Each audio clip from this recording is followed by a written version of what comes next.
Bonsoir tout le monde et bienvenue à vous. Si vous aimez les creepypastas, l'horreur, le suspense, vous êtes donc sur la bonne chaîne. Ici, frissons et tensions sont mis à l'honneur pour votre plus grand malheur.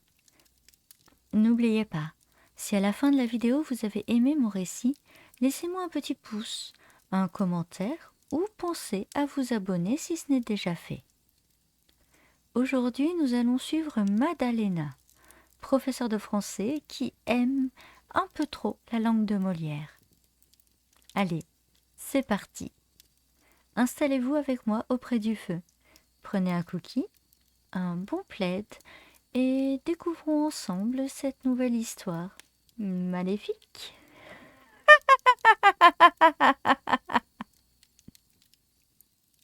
Salut les gens. Et c'est qui a acheté le dernier pull de chez Marambo? C'est moi. Moi. M-O-A. Moi. Elle soupire. Près de 2 heures qu'elle corrige la même copie d'un élève, l'un des moins crétins de sa classe, et cela ne l'a pas empêché de faire 197 fautes sur une page double. Elle s'était dit qu'une poste sur les réseaux sociaux lui ferait du bien. Mais non, même là, la médiocrité la poursuit. Elle scrolle. Yep, je vends une bibliothèque jamais utilisée, pour mettre 60 livres.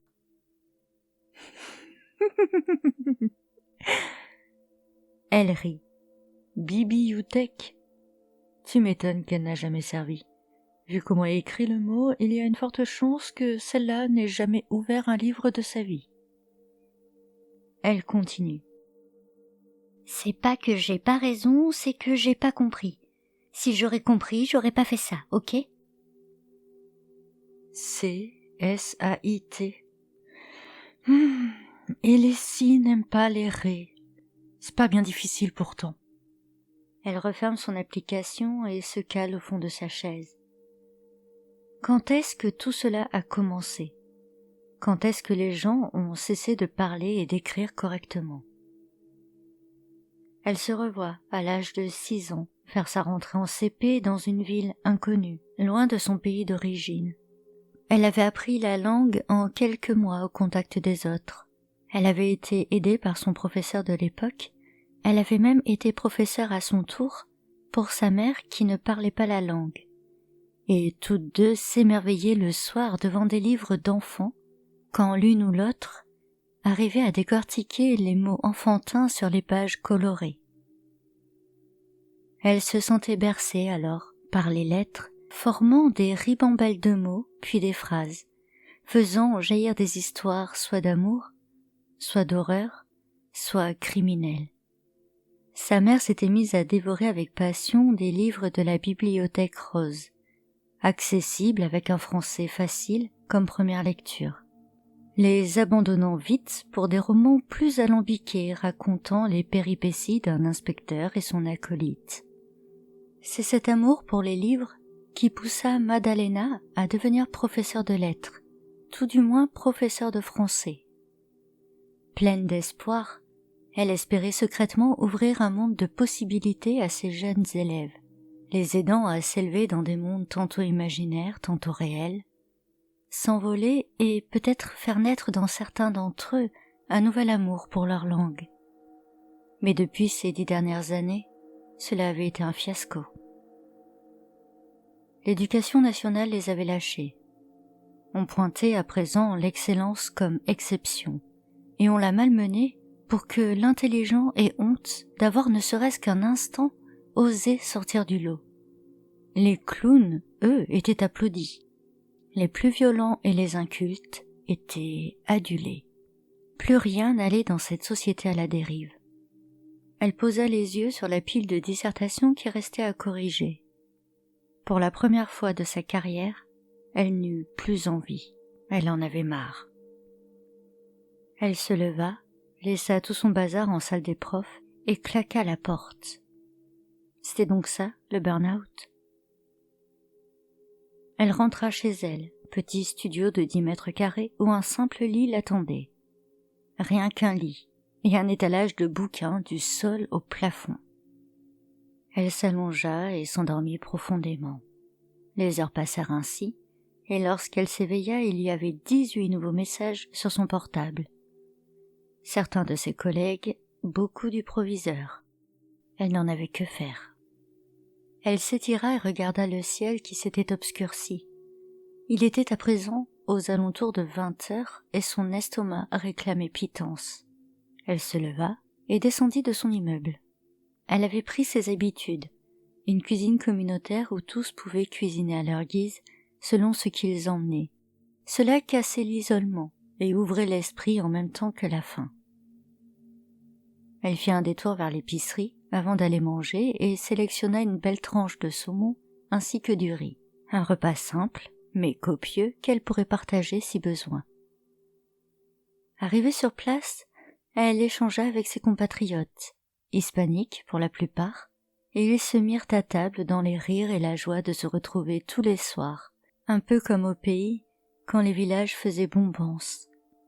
Et lorsque la nuit se fit plus sombre, elle quitta les lieux pleins de souvenirs d'enfance et de langue maternelle. Elle n'avait plus sommeil et se dirigea vers un café qui, autrefois, faisait office de bibliothèque. Là, les tasses de boissons chaudes flirtaient avec de vieux ouvrages oubliés. Tout était en libre accès. On pouvait feuilleter ou simplement admirer, et même parfois écouter certains poètes à la petite semaine qui se rêvaient grands philosophes. Elle acheta un grand cappuccino puis prit place à une table, un peu en retrait. Sur scène, s'avançait une toute jeune fille d'à peine 15 ans qui se racla la gorge. « Je suis à la faute d'orthographe. On me poursuit mais je reviens. J'ai 2 F pour la girafe et je mets de l'A dans le vin. » Madalena sourit. Cela faisait longtemps qu'elle n'avait pas entendu cette poésie. Elle se sentit rêver un instant. La tête se mit à tourner un peu. J'oublie un T quand je me gratte et je mets 3 S à cerceau. Madalena semble plonger du nez. Elle tente de rester maître d'elle-même, mais ses paupières se font lourdes. Elle lutte pour ne pas sombrer tout à fait. Un pays sans conditionnel, sans subjonctif ou toute chose. Madalena sursaute. Elle est dans la rue. Il pleut et elle ne comprend rien. Qui a hurlé? Où est-elle? Comment est-elle arrivée ici? Elle cherche du regard tout autour d'elle, mais plus elle regarde et moins elle comprend. Devant elle, à ses pieds, se trouve le cadavre d'un homme. Il est allongé face contre terre et semble avoir le crâne fracassé. Elle se penche et prend son pouls. Il n'y a rien. L'homme est bel et bien mort. Serait-ce elle qui a crié? Elle s'apprête à prendre son téléphone pour appeler les urgences lorsqu'elle remarque que ses mains sont pleines de sang, ainsi que ses bottes, son pantalon et le haut de sa veste. Qu'est-ce qui s'est passé? Est-ce que c'est elle qui a fait ça? Prise de panique, elle préfère rebrousser chemin et rentrer chez elle en courant. Il est encore tard, ou presque tôt, c'est selon. Mais à 3 heures du matin, elle ne devrait pas croiser ses voisins en allant prendre une douche dans la salle de bain sur le palier. Une fois nettoyée, elle reprend son téléphone et recherche des articles sur le meurtre. Et elle ne chercha pas longtemps.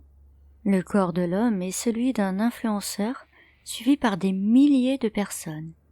Un du genre à faire des blagues de mauvais goût pour faire du buzz. Elle clique sur le lien hypertexte qui la renvoie sur la page du mort. Kikou les loulous, j'ai un date ce soir. Je raconte ça après. La lettre G au lieu du verbe avoir. Soir, S-O-A-R. Un mal de crâne tape dans les tempes de Madalena. C'est bien triste pour ce jeune homme, mais ça la rassure. Ce n'est pas non plus un prix Nobel qui nous a quittés. Ceci dit, elle ne comprend pas ce qu'elle faisait sur les lieux du crime. Elle s'allonge avec le portable en main, cherchant à présent les avancées de l'enquête, mais rien. Silence radio total de ce côté-là. Elle finit par s'endormir, exténuée par les émotions. Elle ouvre les yeux vers 13h. Elle a loupé les cours du matin et n'est même pas certaine de pouvoir assurer ceux des prochains jours. Elle sait qu'elle devrait avertir la direction, mais elle décide de faire la morte. Après tout, elle se sent incapable de passer les portes de l'établissement et de rester debout, à expliquer inlassablement les mêmes règles de français à des jeunes qui, quoi qu'elles fassent, les briseront dès qu'ils poseront leurs doigts sur un clavier de téléphone. Elle décide de s'octroyer une balade, un livre sous le bras, direction le parc le plus proche. Sans y avoir pris garde, elle découvre que le livre en question n'est autre que le Becherel. Elle sourit. Un peu de révision ne pourrait pas lui faire de mal après tout. Elle s'installe et tourne les pages, lentement, en respirant avec délice l'odeur des feuilles. Sa rêverie est vite interrompue par une mère de famille qui hurle sur son bambin de 2 ans. « Dis donc, bouge tes fesses, hein ? Je suis pressée, on n'est pas là pour enfiler des merles. »« Non mais quand même !» Madalena frissonna. Cela ne suffisait pas que ses yeux brûlent lorsqu'elle lisait. Il fallait maintenant que ses oreilles saignent au contact des autres. Elle soupira. Elle regarda la mère et l'enfant quitter le toboggan. Non sans des cris d'hystérie du môme qui refusait de quitter son jeu. Elle reprit sa lecture. La mère passa devant le banc de Madalena. L'enfant ne criait plus.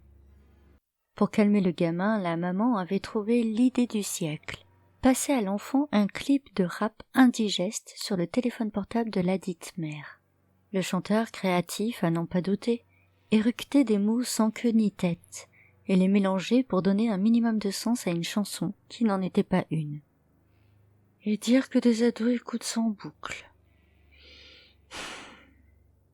Encore un soupir de la part de Madalena, qui, sans s'en rendre compte, ferma les yeux encore une fois. Lorsqu'elle les rouvrit, elle se retint d'hurler. Cette fois-ci, elle était dans un parking souterrain. Une voiture avec les portières ouvertes était devant elle, et sur les sièges arrière, la mère entrevue dans le parc quelques heures avant. Pas de trace du gamin nulle part. Mais la femme à l'arrière de la voiture avait les yeux arrachés, le visage en sang, la bouche béante. Et dans cette bouche grande ouverte, dépassait de quelques centimètres un livre que Madalena reconnut aussitôt, son propre Becherel. C'était donc elle l'auteur de ces actes.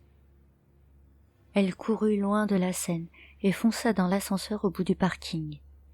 Une fois à l'intérieur, elle regarda son reflet dans les parois. Son visage était constellé de taches rouges, tout comme son chemisier et le devant de son pantalon. Mais malgré l'angoisse de son geste et la peur de se faire prendre, elle sourit. Elle ignorait comment elle avait fait ça, mais une chose était certaine, elle venait encore de rectifier des fautes de français. D'une manière radicale, il est vrai, mais le monde ne s'en porterait pas plus mal. Elle rentra chez elle, traversant la ville en plein jour, et étrangement, personne ne prit garde à elle. La plupart des personnes qu'elle croisait ne la calculaient pas au mieux. Au pire, ils avaient déjà la tête vissée vers l'avant à regarder leur portable. Elle se nettoya, changea de vêtements et regarda les infos sur son téléphone. Le corps de la mère de famille avait déjà été retrouvé, mais nulle part il n'était mentionné le petit garçon. Puis Madalena trouva la page de la femme. Elle était nourrice agréée et se vantait de pouvoir faire de l'aide aux devoirs pour les maternelles. L'aide aux devoirs pour apprendre à tracer des traits? Vraiment? Ceci étant dit, Madalena était rassurée. Elle n'avait pas ôté la vie d'une maman, le petit garçon étant uniquement un enfant qu'elle gardait alors. Elle se demandait encore quel était cet état second qui l'avait poussée à commettre ce meurtre. Lorsqu'en regardant un article de presse, elle tomba sur un torchon rempli de fautes. Des S là où il n'en fallait pas, des accords oubliés, d'autres inventés, des mots totalement écorchés. Et ça, ces journalistes, quelle honte! ne put-elle s'empêcher d'échapper, alors qu'au fond d'elle, une lumière semble s'allumer. Lorsqu'elle retrouva ses esprits, plus de 48 heures s'étaient écoulées. Elle était devant un miroir, dans les toilettes d'un grand hôtel. Elle portait une robe imbibée de sang, ses cheveux bruns semblaient être collés par une substance poisseuse de couleur rouge-brun. Son visage était comme méconnaissable. Son regard perçant reflétait tellement de haine, sentiment qu'elle n'avait jamais connu jusque-là. Elle se demandait ce qu'elle faisait ici, debout, tremblante de colère, et hésita un long moment avant de sortir. Mais une force inconnue l'obligea à ouvrir la porte. Elle se dirigea d'un pas peu assuré vers le grand hall de l'hôtel, et ce qu'elle vit la figea. Des dizaines de corps, disloqués, étaient disséminés çà et là, des personnes qu'elle ne connaissait pas. Certains visages lui semblaient familiers, mais elle n'arrivait pas à mettre de nom dessus. Un vrai carnage. Des corps parfois démembrés, des têtes accrochées en haut des colonnes de marbre, des flaques de sang jusque sur le comptoir de l'entrée, et dans cette boucherie, une arme. Un Barrett M82, un vrai fusil de guerre que Maddalena serait bien en peine de manipuler. « C'est moi. » Une voix résonna dans son esprit et elle se retourna. Elle ne trouva personne. « C'est moi qui ai fait ça. » Maddalena leva ses mains jusqu'à ses oreilles et tenta de les boucher avec ses pommes. « Tu n'arriveras pas à me faire taire. C'est moi qui ai éliminé toute cette vermine. Eux qui faisaient la fête comme des élites, qui s'auto-congratulaient sur les réseaux sociaux, à la télévision ou lors de cérémonies. Eux qui se pensaient au-dessus de la masse, alors qu'ils n'étaient rien de plus que des personnes insignifiantes, gagnant leur prestige par leur stupidité et non leur connaissance. Maddalena regarda un badge à ses pieds. Il avait appartenu à un journaliste, le même qu'elle avait lu 2 jours avant, celui qui n'était pas capable d'aligner 2 mots sans faire de faute. Tu comprends maintenant ? Il est temps que ce genre d'infect personnage se taise, à jamais, sinon il sera trop tard, et seule la bêtise gouvernera le monde. Il reste tant d'imbéciles dans la nature. Nous n'en avons pas terminé. Maddalena rassembla ses dernières bribes de pensée pour faire taire la voix, et sortit en trombe du grand hôtel. Devant les portes, attendait patiemment une armada de policiers. Toutes les armes étaient braquées sur la femme, qui leva les mains en l'air.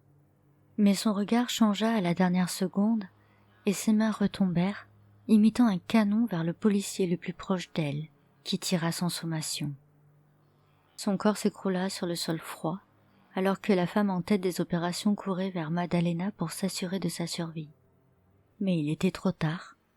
La balle l'avait frappée en plein cœur. Elle s'agenouilla pour vérifier le pouls. « Vous êtes content ? Il nous la fallait vivante. » Le tireur regardait ses pieds. « Vous serez de rapport pour toutes les semaines à venir. Je vais vous passer le goût du flingue. » Un éclair traversa les yeux de la policière et elle sentit un mal de tête poindre derrière son crâne. Elle se releva avec difficulté.